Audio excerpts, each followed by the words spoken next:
أعوذ بالله من الشيطان الرجيم بسم الله الرحمن الرحيم أم حسبتم أن أصحاب الكهف والرقيم كانوا من آياتنا عجبا إذ أوى الفتية إلى الكهف قالوا ربنا آتنا من لدنك رحمة وهيئ لنا من أمرنا رشدا.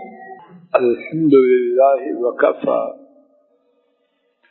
وسلام على عباده الذين اصطفى.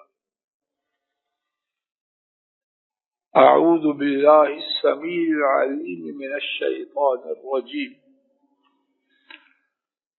بسم الله الرحمن الرحيم.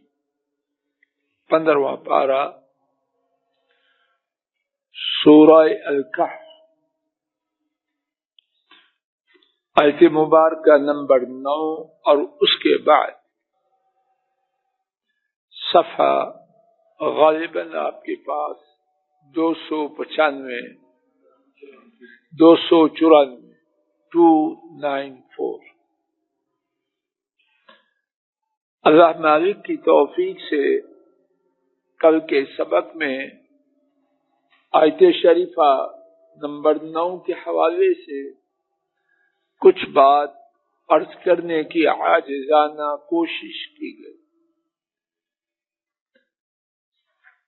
بامحاورہ ترجمہ سننے کے بعد اللہ کی توفیق سے کوشش کی جائے گی کہ کچھ نئی بات اس آیت کریمہ کے حوالے سے سمجھی اور سمجھائی جائے۔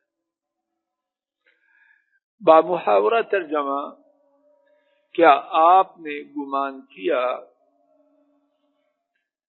کہ کہف اور تحریر والے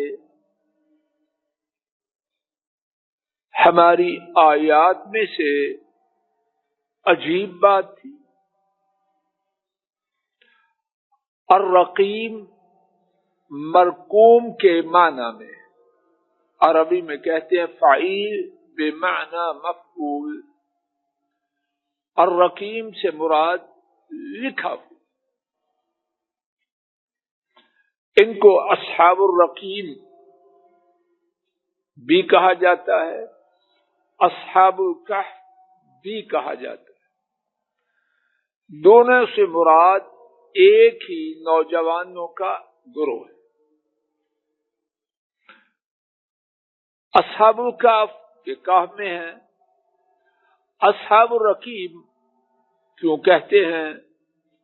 مفسرین نے اس بارے میں متعدد اسباب بیان کیے ہیں۔ ان میں سے 3 جو میرے علم میں آئے ہیں، عرض کرتا ہوں اللہ کی توفیق سے کہ جب وہ نوجوان گم ہوئے، اس علاقے والوں نے ان کے بارے میں اہتمام کیا، کہاں گے؟ جب کوئی پتہ نہ چلا تو ان کے نام لکھ کر ریاست کے خزانہ میں محفوظ کر دیے گئے۔ اس لیے پہلا سبب کہ چونکہ ان کے نام ریاست کے، اسٹیٹ کے خزانہ میں ان کی گمشدگی کی وجہ سے محفوظ کیے گئے، تو اس لیے ان کو کہا گیا اصحاب الرقیم، وہ لوگ جن کے نام لکھے گئے، یعنی سرکاری طور پر لکھ کر خزانہ میں محفوظ کیے گئے۔ دوسرا سبب کہ ان کے پاس اللہ تعالی کی طرف سے اس زمانے میں آئی ہوئی شریعت کتابی صورت میں، تحریر کی صورت میں موجود تھی، اس لیے کہا گیا اصحاب الرقیم، تحریر والے۔ تیسرا سبب کہ ان کو جب وہ اندر غار میں داخل ہو گئے، رہنے لگے، تو جو علاقے کے لوگ تھے انہوں نے غار کے منہ پر ان کے ناموں کی تختی لکھ دی۔ ان میں سے کون سی بات صحیح ہے؟ اچھی طرح سن لیجیے۔ جو بات میرے علم میں ہے آپ تک اللہ کی توفیق سے عرض کر رہا ہوں، آپ کے لیے عرض کر رہا ہوں، وہ یہ ہے، ان تینوں باتوں کے بارے میں ہم کچھ نہیں کہہ سکتے۔ ابتدا میں یہ بات عرض کی گئی، قرآن کریم میں جو واقعات ہیں ان کے بارے میں جو بات قرآن کریم میں، احادیث شریفہ میں موجود ہے، سر اور دونوں آنکھوں پر، اس سے آگے نہ ہمیں ضرورت ہے اور نہ ہم اس کی تصدیق کرتے ہیں، نہ اسے جھوٹا کرتے ہیں، پتہ ہی نہیں۔ اور سلامتی اسی میں ہے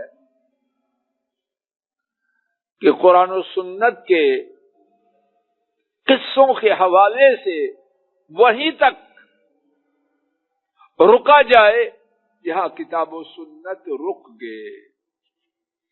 اس میں سلامتی ہے، خیر ہے۔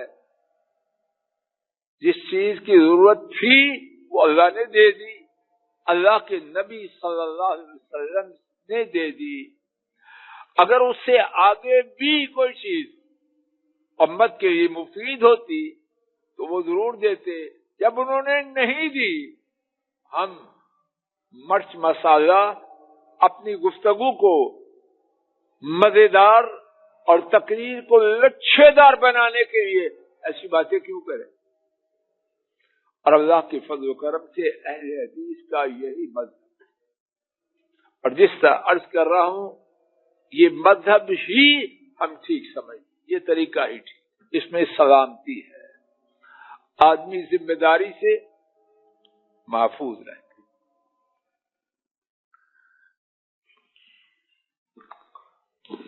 مزید بات صحیح بخاری میں غار والوں کا قصہ ہے کہ 3 لوگ رات کو ایک غار میں داخل ہوئے، قدرت الہی پتھر آیا اور نکلنے کی راہ کو بند کر دیا۔ طویل قصہ ہے، صحیح بخاری میں ثابت شدہ، اس میں کوئی شک نہیں۔ کیا یہ وہی تھے؟ بالکل نہیں۔ خواہ اپنی طرف سے کہانیاں بنانا، کتاب و سنت میں میرے علم کے مطابق کہیں نہیں کہ اصحاب الکہف جن کا ذکر سورہ الکہف میں ہے وہ، اور جن 3 کا ذکر صحیح بخاری میں ہے وہ ایک تھے۔ جب اللہ پاک نے نہیں بتلایا، رسول کریم صلی اللہ علیہ وسلم نے ان کے درمیان کوئی ربط قائم نہیں کیا، تو ہم اتنے سیانے نہ بنے۔ پہلے گناہ تھوڑے ہیں کہ مزید اپنی طرف سے بات کر کے گناہ، بالکل نہیں۔ جو معلومات ہیں اس کے مطابق ان دونوں میں کوئی تعلق۔ ہاں، اگر کسی کی تحقیق سے یہ بات ثابت ہو جائے، فلاں حدیث میں یہ بات ثابت ہے سر اور آنکھوں پر، وگرنہ آیت شریفہ نمبر 10 الفاظ شریفہ کے معنی، اذ اول فتیہ، اذ جب، اوا پناہ ہوئی، الفتیہ فتح کی جمع، اس کو کہتے ہیں، اس جمع کو فتیہ جمع قلت، ایک ہوتی ہے عربی میں، عربی اردو اور انگریزی اور پنجابی، باقی زبانوں میں پڑھا نہیں. ان تینوں سے بہت زیادہ وسیع، ان تینوں سے بہت زیادہ وسیع ہے. اردو میں، پنجابی میں اور انگریزی میں میرے علم کے مطابق دو کے لیے مخصوص لفظ میں. محمد علی صاحب کوئی ہے دو کے لیے انگریزی میں آپ بڑی ڈرافٹنگ کرتے رہے. دو مرد انگریزی میں ان کو کیا کہتے ہیں؟ مین نہیں کہیں گے یا کوئی اور لفظ ہے. اردو میں بھی دو آدمی، پنجابی میں بھی، عربی میں دو کے لیے مستقل لفظ. رجل ایک آدمی، رجلان دو کہنے کی ضرورت نہیں. واضح کرنے صاحب، دو کہنے کی ضرورت نہیں. رجلان دو بندے، امرأتان دو عورتیں، کتابان دو کتابیں. ویسے آپ بتاؤ انگریزی میں کوئی ہے دو کے لیے خاص لفظ؟ عربی میں دو کے لیے خاص. اسی طرح عربی میں جمع، جس کو آپ پلورل کہتے ہیں، تین سے اوپر، وہاں دو کو جمع نہیں کہتے، کیونکہ دو کو کہتے ہیں تثنیہ اور اس کے لیے مستقل لفظ ہے. بات ختم ہو گئی. جمع جو ہے ان تینوں زبانوں میں، اردو، پنجابی، انگریزی، جو میری تھوڑی سی معلومات ہے، جمع جمع ہے. وہ جمع بڑی ہے یا چھوٹی؟ کو فرق ہے چیمہ صاحب؟ زیادہ بندے ہوں تو جمع پھر بھی پلورل ہی ہے، اور 3 4 5 ہو تو پھر بھی بولو. انگریزی عربی میں اس میں بھی نمایاں فرق ہے. سمجھ آ رہی؟ عربی میں ایک جمع قلت ہے، ایک جمع کثرت ہے. اللہ اکبر. اللہ نے اپنے کلام پاک کی جس زبان کا انتخاب کیا ہے وہ زبان بھی بڑی عجیب ہے. عربی میں کیوں افسر؟ عربی میں 10 یا اس سے اوپر ہوں تو ان کے لیے جمع کثرت. 3 سے 9 تک ہو ان کے لیے کیا ہے؟ جمع قلت. میں پتہ نہیں اپنی بات سمجھا سکوں گے؟ پھر سنیے اسلم صاحب. 3 سے 9 تک کرنے صاحب کیا ہوگی؟ کسی زبان میں پشتو کو جانتا ہے؟ پشتو میں ہے یا سندھی میں؟ ارسلان چہرہ اٹھا رہا، کوئی اس کے پاس ہے تھوڑا بہت؟ نیم حکیم خطرہ جانو بھی بات. عربی میں وہ سندھی جانتے ہیں جی، ہیں پنجابی لیکن آپ سندھی ہیں.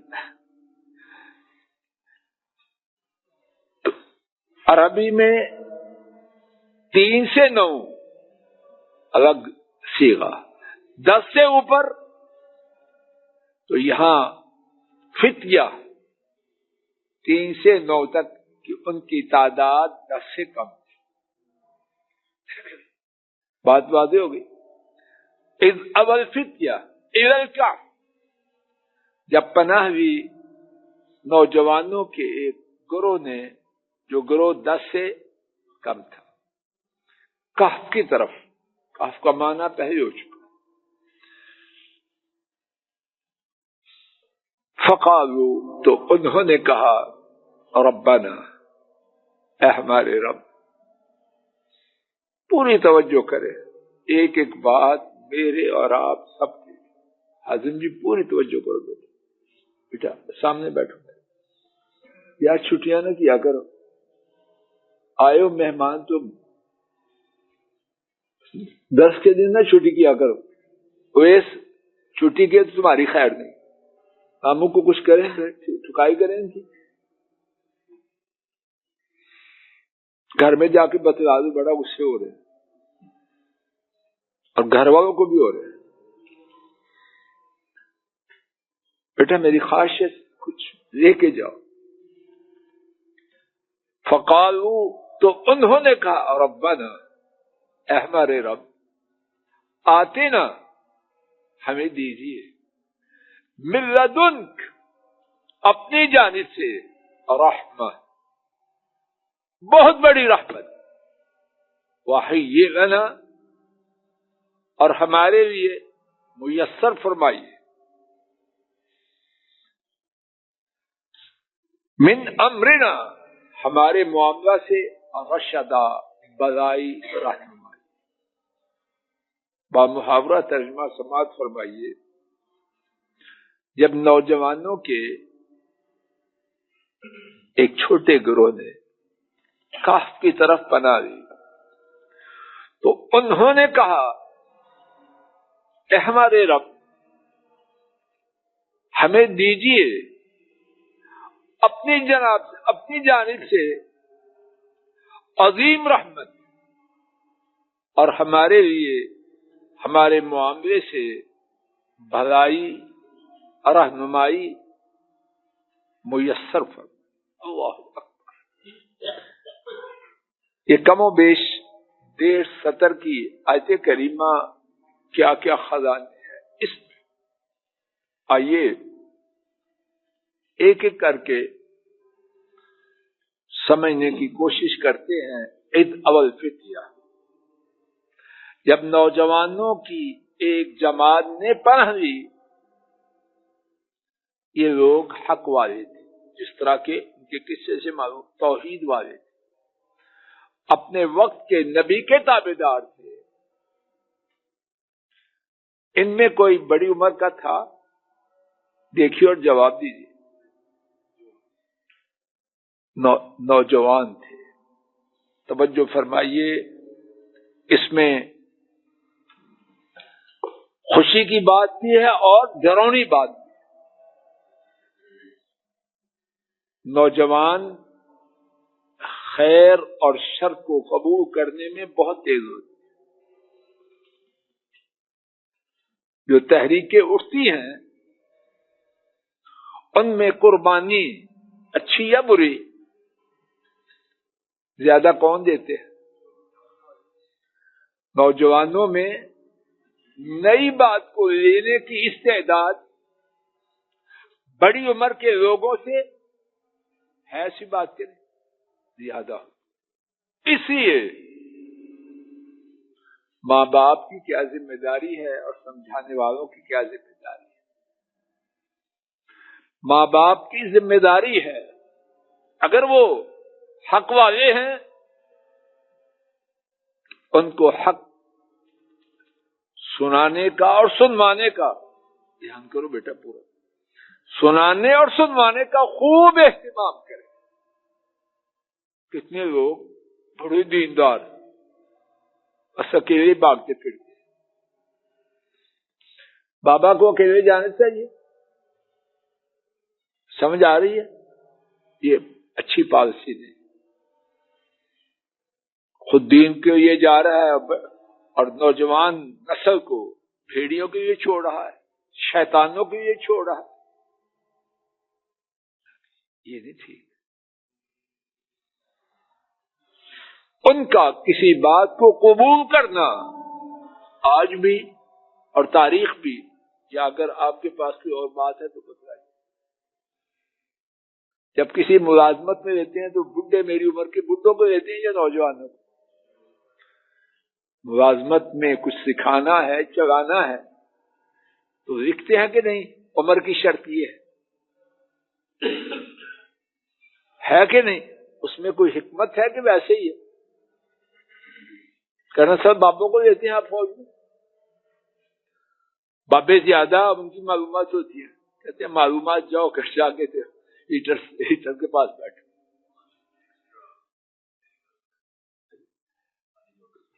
تو وہ یہ بات اچھی بھی ہے اور خطرناک بھی ہے. اس لیے جو نوجوانوں کی تربیت کرنے والے ہیں ان کی بھی ذمہ داری ہے کہ اگر وہ ٹھیک راہ پہ آئے تو انشاءاللہ بڑی خیر ہوگی سمجھانے والوں کی، اور اگر انہوں نے نوجوانوں کو غلط رہنمائی کی، جس کو آپ کہتے ہیں مس گائیڈ کیا، ان کی وجہ سے بربادی بھی کہیں زیادہ۔ جب ہم نبی کریم صلی اللہ علیہ وسلم کی دعوت کو دیکھتے ہیں، اور یہ مستقل موضوع ہے کہ نوجوانوں نے اسلام کے قبول کرنے میں اور اسلام کی خدمت میں بہت کردار ادا، اگر اس کو بیان کیا جائے تو مستقل طویل موضوع ہے، لیکن اللہ کے فضل و کرم سے بغیر مبالغہ کے یہ ہے۔ اس کے بعد ایک اور سبق توجہ فرمائیے، اگر میں آپ چاہتے ہیں کہ حق کو ماننا ہے، حق پہ چلنا ہے، تو یہ سمجھ لیں، حق کو ماننا اور حق کو سمجھنا، اس کے بعد قصیدوں کی توقع رکھنا، گلاب کے پھول ان کے ہار گلے میں ڈالے جائیں، موتیا کے پھول نشاور کیے جائیں، جو شخص ایسی توقع کے ساتھ حق کو قبول کرتا ہے السلام علیکم، وہ اس طرف نہ آئے۔ سنت الہیہ یہ ہے کہ اللہ پاک حق کو قبول کرنے کے بعد آزماتے ہیں، اور آزمائش کی ایک صورت یہ ہے کہ لوگ غالب اگر اللہ چاہے تو نہیں بھی آزمائش آتی، لیکن عام کیا ہے کہ آزمائش آتی، تو کی مولوی بن گیا، اتنی اونچی شلوار کی ہے، پانی نہر پار کر دیے، اور معاذ اللہ داڑھی کے متعلق کیا کیا الفاظ کہتے ہیں، اور پردے کو کہتے ہیں یہ کہ آپ ٹینٹ ہو گیا اوپر۔ اگر کسی نے دین پر آنا ہے تو ان باتوں کا ہونا کوئی انہونی بات نہیں، یہ معمول ہے۔ انشاءاللہ اسی مقام سے کل کی گفتگو کا آغاز ہوگا۔ اللہ تعالیٰ اپنے فضل و کرم سے مجھے آپ کو کتاب و سنت کو سمجھنے سمجھانے، پڑھنے پڑھانے، اس کی خدمت کرنے کی توفیق عطا فرمائے، خدمت کرنے کی توفیق عطا فرمائے۔